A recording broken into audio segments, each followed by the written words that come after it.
Good morning, everyone. It's Bella speaking to you from Miami, and today I wanted to highlight the key that our body plays in our mental health and well-being. We think of the body when we're concerned with physical health, with aesthetics, pleasure, but we rarely think of it as an instrument for improving our mental well-being. It's almost like there's a disconnect. The body is only for the physical purposes, and then the mental health and spiritual development is in this other realm. And not only in my own experience and that working with my clients, but also with a growing body of research is showing that our body plays a key role in our mental health. This weekend we had something terrible happen in my family. Our little puppy was taken away by a coyote, and my daughter, who had played with him a lot, she was obviously very distraught. So for about an hour she was crying, just with lots and lots of expression through her voice of her pain. And you could see how sad she was, and yet within a couple of hours she's completely fine. She's processed it. Why? Because she was able to express her trauma, her anguish through the body, in this case sound, right? And the sound is an extremely powerful instrument. If you look at animals, they use their body a lot to express these stressful events, right? So if they're attacked by someone, if they lose someone, if something happens, they immediately shake their body or they make sounds, and all of that is to move the energy. That energy is not created or lost, it just transforms and changes form. So if we receive a certain energy of trauma and stress and we don't do anything with it, it stays in the body. So in this case, my daughter was able to really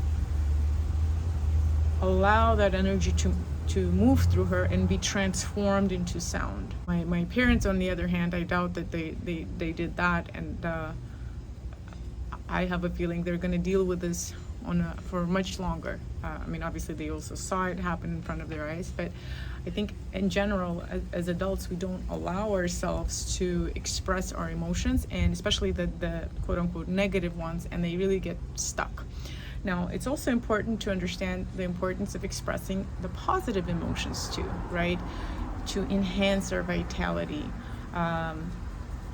For instance, when I was a child, I was a very loud child, and I liked dancing and singing and making a lot of noise. And many times I was reprimanded for, keep your voice down, or your voice sounds like this and that. And that eventually, on an energetic level, blocks our fifth chakra, but it also, it's almost like we perceive that there's something wrong with being happy, with being overly excited, and we start holding that energy in, and we unlearn how to give our body that vitality. And that vitality not only makes us feel good, but it's actually feeds into our physical body by creating a lot of these feel-good hormones that translate into better immune system, that translate into new neurons being created, our body being, our body tissue being repaired. So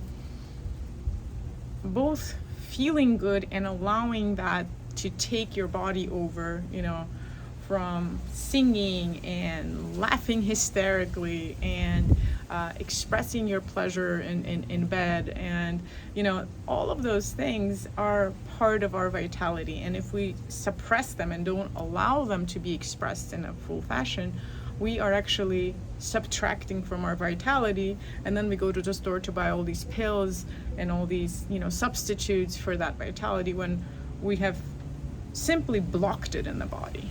As you can see, I'm more focused on the sound today, but this applies also to movement, right? So let's think of circumstances where if you feel anxious or depressed, like how can movement help us? A lot of times, if you're feeling stressed out, going for a run really releases that stress. Why? If you think in ancestral terms, stress was experienced when we were faced with some kind of a danger, right? And so our body learned that if we had danger, then we ran away from it. That stress that was activated in the body is used to move the body, and that energy is used up to then allow our body to go back to equilibrium, right? To homeostasis. But if we don't allow for that energy of stress to move through our body, our sympathetic system is simply turned on at all times, and it does not go into relaxation. So your body thinks that the danger is still there because you haven't done anything to move away from it, right? So again, through the physiological way, you can control your mental health and well-being. Stress and mental health are energetic in nature, but they happen to affect our physical body in dramatic ways. So we have to learn to work with our physical body to then take out that stress and negative energy or positive energy through our body, for the body to be a vehicle, as a channel of that transformation, from energy to matter, from matter to energy, for that cycle to be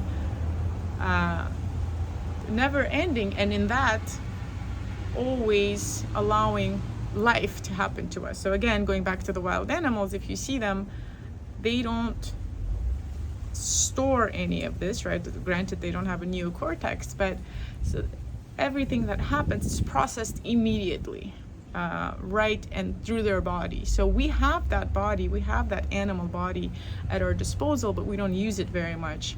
And so I invite you to really learn to allow yourself this expression in a very safe and obviously not hurtful way to others. If you feel like screaming at someone, you're not going to scream at them, but you might rechannel that energy of anger through a song, for example, or punching a pillow, right? That there's other ways to do it. So very important to remember that feeling certain things doesn't give you the right to emotionally attack anyone, but that you always have to allow your body to express what it's sensing, because otherwise the energy gets stuck. That's my reminder for you this week. Let me know if you have any questions, and I look forward to seeing you next week.